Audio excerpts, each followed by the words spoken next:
මිනසන් කොනිචිවා.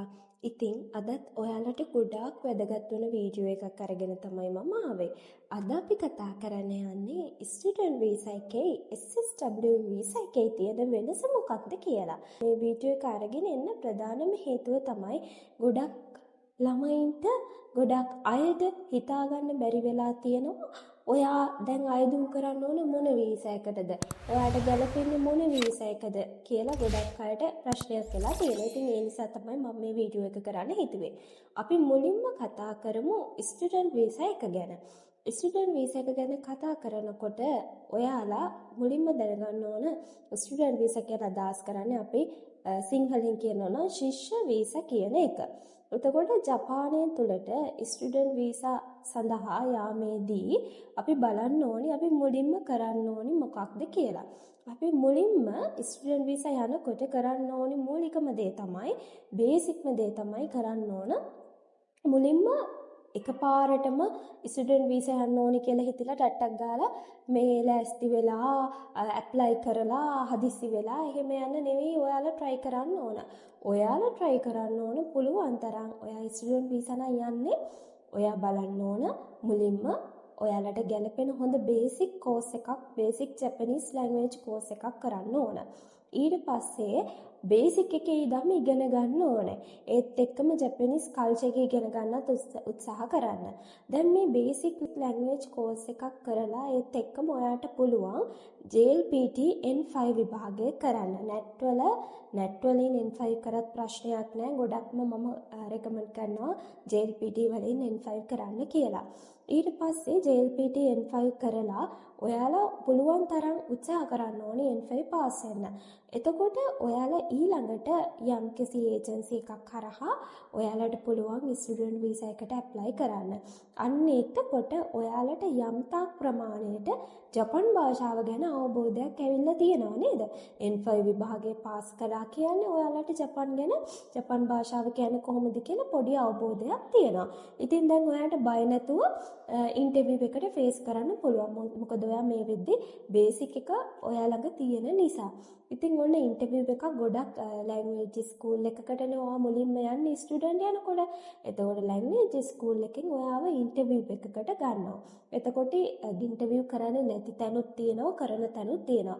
එතකොට ඉන්ටර්විව් එකකට යද්දි පොඩ්ඩක් කලින් ලෑස්ති වෙලා යන්න ඕන. ඊට අමතරව ඔයාලා මේ බේසික් ලෙවල් එක කම්ප්ලීට් කරගෙන බේසික් දේවල් නම ගම වයස කියන්න ඔයා කැමති අකමැති දේවල් කියන්න ඒ වගේ දේවල් ටික පොඩ්ඩක් ප්‍රැක්ටිස් වෙලා ඒ ඉන්ටර්විව් එකට ෆේස් කරොත් ඔයාලා ඉන්ටර්විව් එක පාස් වෙනවා. හැබැයි සමහර අය ඉන්නවා ඒ ඉන්ටර්විව් එක ෆේල් වෙන අවස්ථා තියෙනවා. එහෙම වුණොත් එහෙම කලබල වෙන්න අවශ්‍ය නැහැ. ඔයාලට කෙලින්ම මහන්සි වෙලා වැඩ කරලා ඊළඟ ඉන්ටේක් එකට ඇප්ලයි කරන්න පුළුවන්.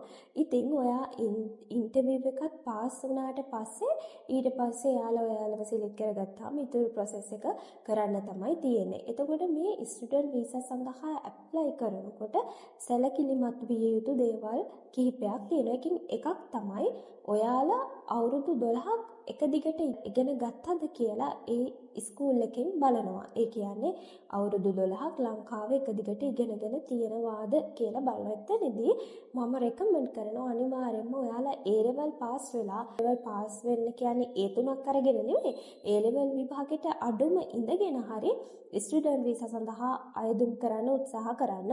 සමහර අය විවිධ ක්‍රම මගින් අඩු වයසෙන් අයදුම් කරන්න උත්සාහ කරනවා. එතකොට ඔයාලට පස්සේ ඒවා විවිධ ගැටලු ඇති වෙන්න පුළුවන්. ඒ නිසා නියමිත ආකාරයට අවුරුදු 12ක් ඉගෙනගෙන ඒ වගේම A level exam එකක් කරලා ස්ටුඩන්ට් සඳහා ඇප්ලයි කරනවා නම් තමයි හොඳ. ගොඩක් අය A level නොකරත් ඇප්ලයි කරන අවස්ථා තියෙනවා. ඒ වුණත් අවුරුදු 12ක් ඉගෙන ගැනීම අවුරුදු ගාණක් අවුරුදු 12ක් එක දිගට ඉගෙන ගත්තද කියන එක අනිවාර්යයෙන්ම බලනවා.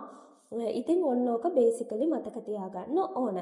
ඊළඟට සැලකිලිමත් වෙන්න ඕන දේ තමයි ඔයාගේ වයස. ඔයා ගොඩක් ඉස්කෝලෙන් අවුට් වුණ ගමන්ම කෙනෙක් නම් ඒ වගේ කෙනෙක් නම් ගොඩක්ම හොඳයි ස්ටුඩන්ට් වීසා එකෙන් ජපාන යනවා නම්. මොකද ඔයාට ජපාන් ගිහිල්ලා ගොඩක් දේවල් කරගන්න පුළුවන් අවස්ථාව තියෙනවා ඔයාගේ වයසත් එක්ක. ඔයා අවුරුදු 30ට වඩා වැඩි නම් 28ක් 29ක් 30ක් හෝ 30ට වඩා වැඩි නම් ස්ටුඩන්ට් වීසා යන එක ටිකක් ඔයාට ගැලපෙන්නේ නැහැ කියනව නෙවෙයි.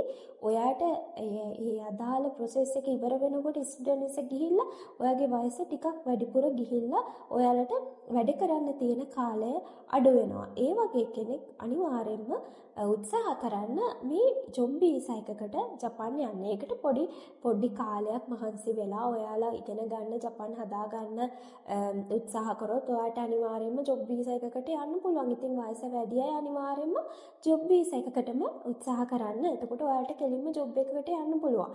ස්ටුඩන්ට් වීසා ගියොත් එහෙම ඔයාලට ඉගෙන ගන්න වෙනම කාලයක් වෙන් කරන්න වෙනවා. එතකොට ඒකට අවුරුදු කිහිපයක් යනවා. ඒ නිසා ඒ පිළිබඳව අවධානය යොමු කරන්න වෙනවා. ඊළඟට දැන් ඔයාලා ලැන්ග්වේජ් ස්කූල් එකකට ස්ටුඩන්ට් වීසා එකෙන් යනකොට මුලින්ම ලැන්ග්වේජ් ස්කූල් එකකට තමයි යන්නේ. කියන්නේ ඔයා යන්නේ භාෂා පාසලක ඉගෙන ගන්න තමයි මුලින්ම යන්නේ. ඒකෙදි මේ ජපනීස් ලැන්ග්වේජ් එක මුලින් ඉඳන් අපිට උගන්වනවා. එතනදී ජපාන් ඉගෙන ගන්න පුළුවන්. හැබැයි ඇයි මම කිව්වේ එතනදී ජපාන් උගන්වනවා නම් ඇයි ලංකාවේදී වෙනම ඉගෙනගෙන යන්න කියලා මම කිව්වේ? මොකක්ද ඒකට හේතුව? දැන් ඔයා ජපානෙ ගියා කියන්නකෝ. ඔයා මුලින් ඉඳන් හරි මං ජපාන් ගිහිල්ලාම ඉගෙන ගන්න පටන් ගන්නවා ලැන්ග්වේජ් ස්කූල් එකේදීම කියලා ගියොත් එහෙම ඔයාට ජොබ් එකක් කරන්න වෙන්නේ නැහැ. දැන් ඔයා ගොඩක්ම ඉගෙන ගන්න වගේම ඔයා ජොබ් එකක් කරන්න යන අදහසින් යන්නේ. එතකොට අපිට ස්ටුඩන්ට් ඉන්නවා නම් පාර්ට් ටයිම් එකක් කරන්න පුළුවන්. එතකොට මේ පාර්ට් ටයිම් කරනකොටත් ඔයාලා ස්ටුඩන්ට් කෙනෙක් කියලා එකපාරටම පාර්ට් ටයිම් වලට ගන්නේ නැහැ. ඔයාලා අනිවාර්යෙන්ම පාර්ට් ටයිම් එකකට යනවා නම් ජොබ් එකකට යනවා නම් ඔයාගේ මොනවා හරි අඩුම N5 විභාග JLPT N5 කළවත් සහතිකේ ඔයාතේ තිබුණොත් ඔයාට යන්න පහසුයි. ඒ විතරක් මදි. ඔයාට පොඩ්ඩක් හරි ජපන් කතා කරන්න පුළුවන් වෙන්න ඕනේ.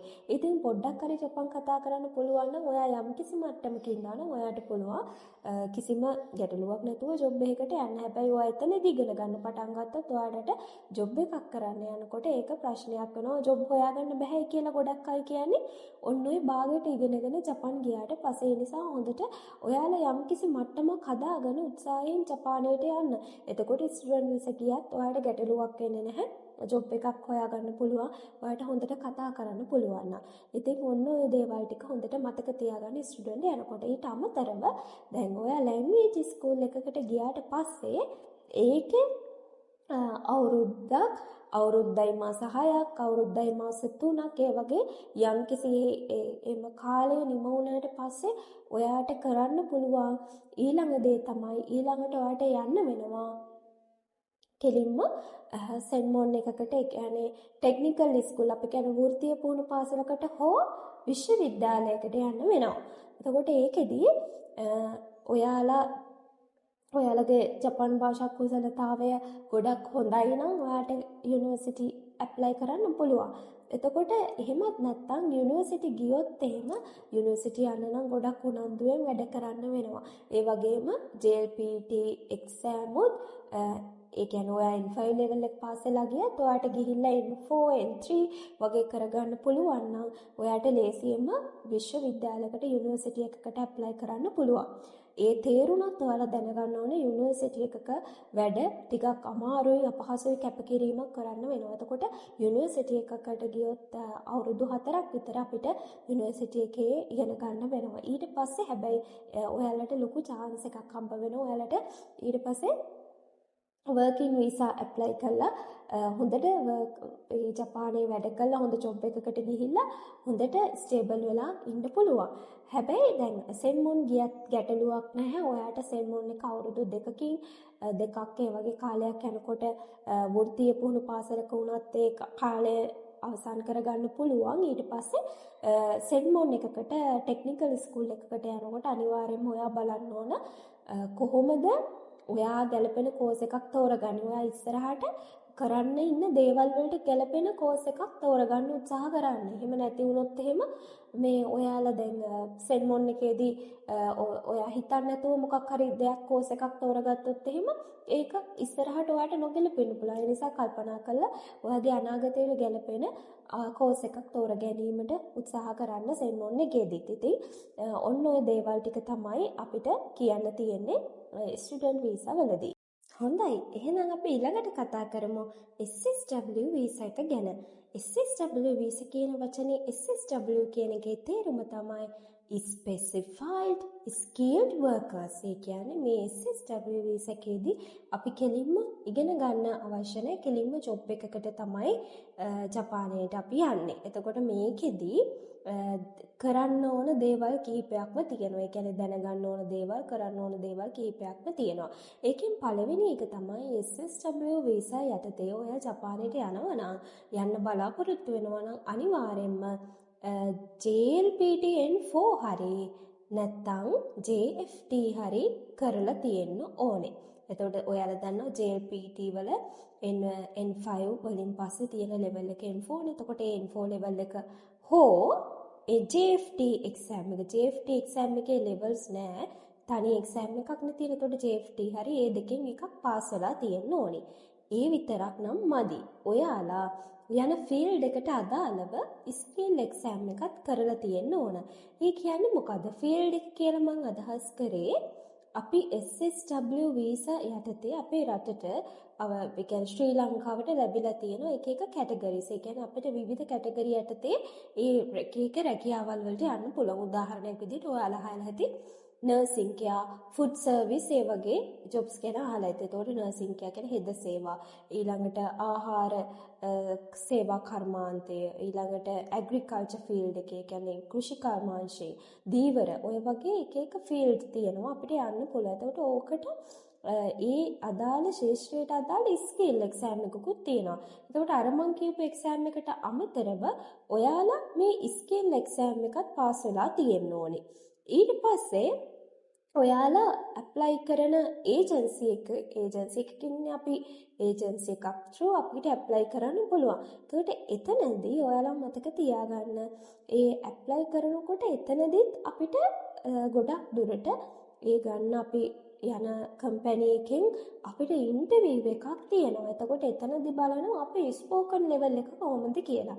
ඒකට සමහර ළමයිට ඇතිවෙන ප්‍රශ්නයක් තමයි කොච්චර එක්සෑම් ටික පාස් වෙලා තිබුණත් උන ජපාන් වලින් කතා කරන්න බෑ. ඔන්න එතකොට එතනදී ප්‍රශ්නයක් මතුවෙයි මේ ළමයා මෙච්චර එක්සෑම් පාස් වෙලා ඇයි හරියට කතා කරගන්න බැරි.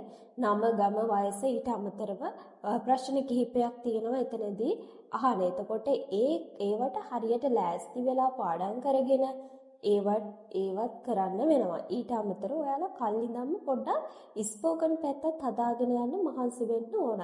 එතකොට ඔයාලට මේ ඉන්ටර්විව් එක පාස් වෙන්න පුළුවන් කෙලින්ම. ඊළඟට ඒ විතරක් මදි. තවත් පොඩි සුදුසුකමක් තියෙනවා. SSW වීසා එකේදී.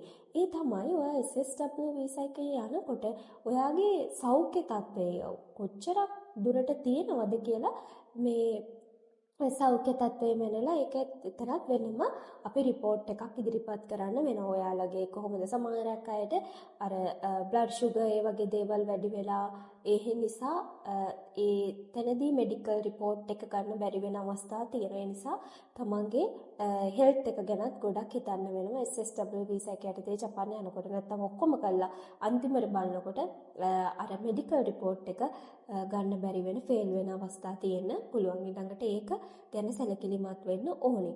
ඊළඟට මේකෙදි අපිට කරන්න ඕනේ තව දෙයක් තියෙනවා. ගොඩක් වයස වැඩි අයටද කියන්නේ ඒජ් ලිමිට් එක ගොඩක් අය වයසක අයට 18ට වැඩි අයට මේ වීසා එකට ඇප්ලයි කරන්න පුළුවන්. ඒකෙදි ගොඩක් වයස වැඩි අයට උනත් මේ කියන්නේ 40ට උදාහරණයක් විදිහට 40ට වඩා වැඩි කෙනෙක් ඉන්නවා නම් ඒ වගේ අයටත් අයදුම් කරන්න පුළුවන් ජොබ් තියෙනවා. හැබැයි ඒ වගේ අයත් ගන්න වෙලාවල් තියෙනවා මේ සුදුසුකම් ටික තියෙනවා නම් එතනදී ඔයාලට ඒ දෙන වැඩ ඉතාමත් කාර්යක්ෂමව කරගන්න පුළුවන් නම් ප්‍රශ්නයක් ඇති වෙන්නේ නැහැ. එතනදිත් ඔයාලගේ හෙල්ත් එක ගොඩක් බලනවා වයස වැඩි අය ගන්නකොට. ඔන්න ඔය දේවල් ටික තමයි SSW වීසා එකේදී කියන්න තියෙන විශේෂම දේවල් ටික. සමහර දේවල් මම ඔයාලට අමතක වෙයි කියලා නෝට් ඩවුන් කරගත්තා. එතකොට අමතක නොවෙන්න ඔයාලට කියන්න ඕන නිසා නෝට් ඩවුන් කරගත්ත මම දැන් බැලුවා මොන හරි තව අමතක වෙච්ච දෙයක් තියනවාද කියලා. ඉතින් ඔන්න ඔය දේවල් ටික තමයි SSW වීසා එකයි ස්ටුඩන්ට් වීසා එක ගැනයි මට ඔයාලට කියන්න තියෙන්නේ. දැන් ඔයාලට තේරෙනවා ඇති ඔයාගේ වයසත් එක්ක ඔයා ඇප්ලයි කරන්න ඕන මොන වීසා එකටද කියන එක. එතකොට ඇත්තටම මම දෙන ඇඩ්වයිස් එක තමයි ජපානයට යනවා නම් මොන වීසා එකෙන් ගියත් තමන් යන වීසා එකේ වීසා එකේ ප්‍රොසෙස් එක කොහොමද ඉස්සරහට කොහොමද වෙන්නේ? ඉස්සරහට මට කරන්න පුළුවන් දේවල් මොනවද? මෙන්න මේ දේවල් පිළිබඳව හොඳ අවබෝධයක් තියාගෙන යන්න ඕනේ. ඒ වගේම හොඳට හොයලා බලලා හොඳ අවබෝධයක් තියාගෙන යන්න.